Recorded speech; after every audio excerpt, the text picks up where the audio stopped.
Why should you care about multilingual Switch releases? Why are they so valuable for us learners? Because you don't waste money if you don't understand the game in the end, but what's even more important, you can go back anytime, change the language to get the gist of the story, or if you don't understand a certain sentence, the perfect or at least good translation is only 2 clicks away.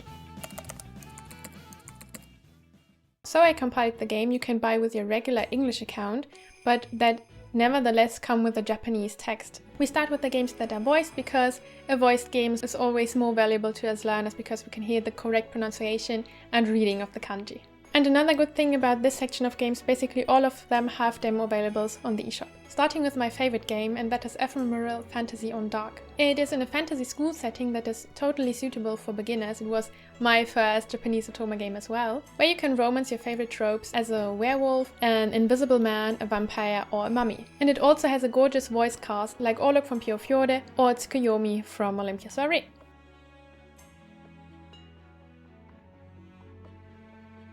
From the same developer is also Steam Prison. In a steampunk dystopia, the MC is accused of the murder of her parents and unable to prove her innocence, thrown into the so-called depths where the worst criminals are to atone for their sins. Having peacefully lived in the heights far away from the scum in the depths, the MC must confront her prejudices and find out that the world might not be as she thought it was. The game has kind of mixed reviews. It's like an adventure mystery story, and the language is a bit more difficult than Ephemeral's language. Then we have Nightshade. As the MC is the successor of a famous ninja clan and has trained to become a ninja herself all her life, finally gets assigned her first mission, she finds herself caught up in a conspiracy. Having an historical setting, this game's Japanese difficulty is quite high, so even more helpful is the option to change to the English translation.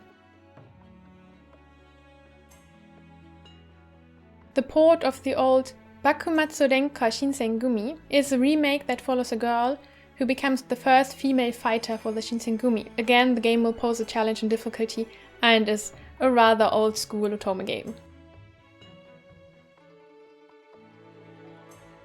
A bit on the shorter side is The Charming Empire. As you suddenly find out you're actually a princess, not only your life changes drastically, but also how you see the world, finding out the true character of your brother, and what happens in the shadows of the kingdom. This is a rather simple and short game, but still it's in a historical setting, so it won't be too easy to read. But it might be a good introduction when you want to start reading historical games. And also the voice cast is quite famous.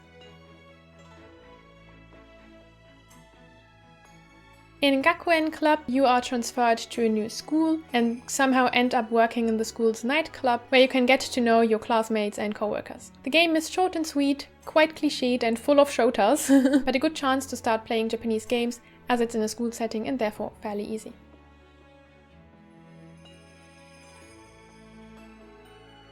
In Iris School of Wizardry, the orphan Adia somehow manages to get accepted on a prestigious school for wizards, where she is confronted with the class system and the school's secret. This take on the magical school trope has at least a bit of a short story and some surprises, as well as voice actors worth mentioning like Tsukuyomi from Olympia Soirée or Yang from Piofiore.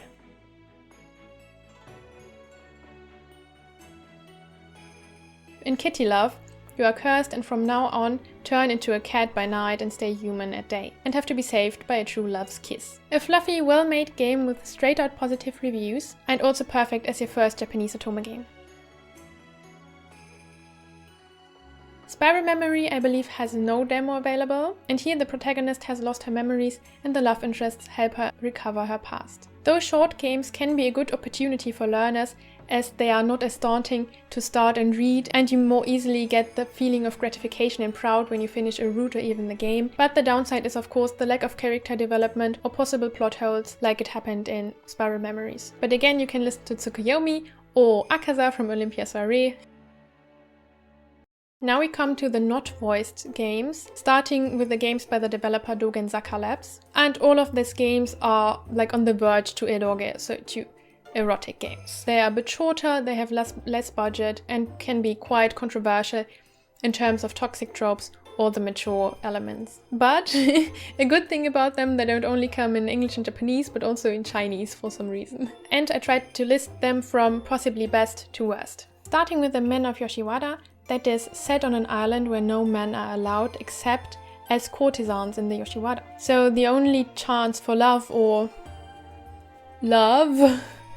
is to meet one of these courtesans. And after the MC helped the courtesan couple to escape, she also gets captured by those attractive men. The language in this game is surprisingly easy considering the setting. So if you are in for some short smut and pretty art, this game could be a cheap, quick experience. In Pub Encounter, the MC, feeling unhappy with her life, looks for consolation in a bar, where she gets caught up with one of 5 middle-aged men you find strangely attractive. Being in a slice of life setting, the language should be easy to the eyes, what cannot be said for the ragged LIs. But not only are the LIs mature, but so is the content, so be prepared.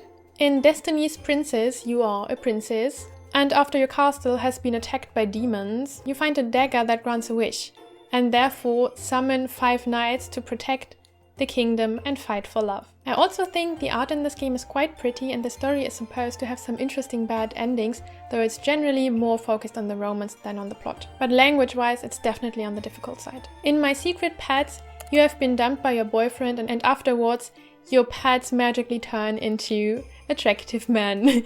Why not? This game actually also has a decent plot and mystery elements, though the writing can be a bit off. In The Amazing Shinsengumi, the MC is saved by the Shinsengumi in an incident that is actually based on a real incident and consequently is allowed to live with them in their quarters and romance the leaders. Some praise it, some hate it, so on average it's probably your standard Dogenzaka Labs games with some romance, a slight plot and a bit of smut. In My Butler, the shortest and cheapest game of this list, you support your aunt's idol company by letting future idols wait on you. This smutty short game can motivate you to study some languages, if not with the story, then maybe at least with a bit of mature content. In Secrets of Me, you are too ugly for your boyfriend and therefore get a plastic surgery. After a man taught you how to stalk people, you find out that your boyfriend has only been using you, and now it's your new goal in life to stalk other men, romance them, free them out of their bad relationships. I think we have encountered enough Dogenzaka Lab games to kind of know where this is going. And if that wasn't controversial enough for you, I want to present Office Lovers, where though you work at a makeup company, no boyfriend is in sight until you start a group project with some attractive men who like to harass you.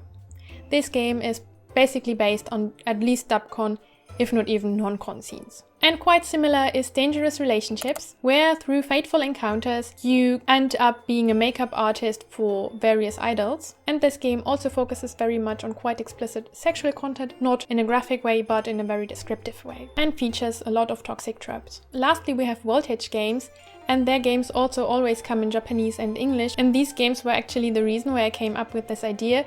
But considering there are quite a few of them, I will rather value them in a separate video. But all the Voltage games are non-voiced bilingual releases. For more inspiration on learning Japanese with Otome games, I have another list of games I recommend, or you can check out the link of the community list of Japanese Otome games sorted by Japanese difficulty.